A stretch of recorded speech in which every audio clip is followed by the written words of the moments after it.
Hi guys, here's my recap for the day. So I have a pretty good example to share with you guys. That's why I'm making this video.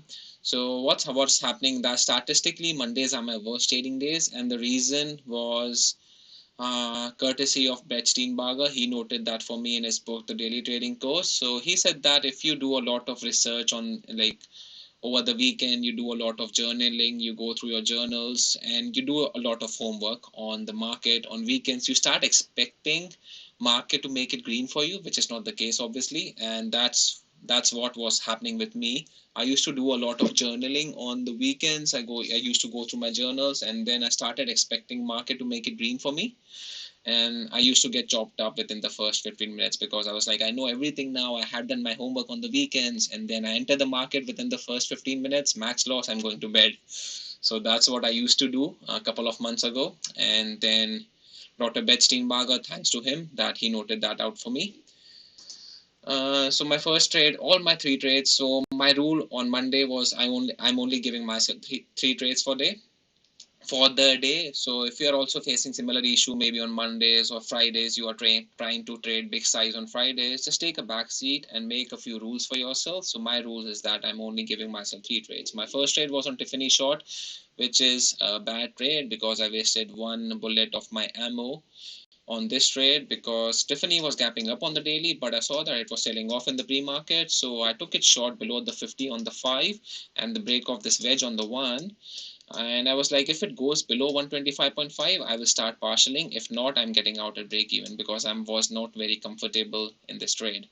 And then I got stopped out at exact break even. So thankfully I did because it squeezed above VWAP, and then because it gapped up, I was long biased on Tiffany. I went long here, and I went long here, and my stop was way below here. So I only entered very less number of shares because my stop loss was very wide. And then I added 50% to my position here, and I changed my stop loss to VWAP. So at this position, I'm risking less than 1 hour, but my expected profit is a lot more than it was previously. So that's a good example of good trade management, but that's a bad example of how to trade because I got stopped out at break even. But and this is a hotkey mistake. I thought that I haven't changed my stop to break even. That's why I entered short by mistake. Then I covered as soon as possible. So I made a few bucks here, but that was just by luck. So at this moment, I'm down less than maybe 0.8 hour because this was break even and this was 0.8 hour loss. And then I saw that it made a huge wick below VWAP, and the 5 minutes is bullish, higher highs and higher lows. That's why I went long here with the stop loss below VWAP. So at this time, I'm not adding into my position because I'm already in a big size in this position because my stop loss was very small.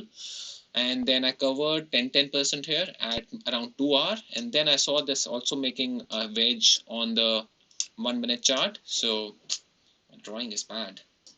So it's making this wedge on the 1, and with the 128 level holding as the top, and that's why I went long because it's holding 128, is coming down. So this lower is higher than this low, this low is higher than this low. That's why I went so I held my position, and then I got out most of my position here at around 4 to 5 hours. So in total I got around 4 hours from this trade. I was thinking of holding this position, but I had to make my recap and go to bed. That's why I got out. I only had 10% of my position remaining. So if you have any questions, leave a comment down below, and maybe what I told you about my my psychology on Mondays can help you guys to trade better on Mondays or Fridays or any days that are statistically your worst days. And if you want to see all my trades, you can follow me on Twitter. This is my Twitter name, Jayavdani Trades, and I will also start posting all my trades starting today on Instagram as well. So it's the same name on Instagram.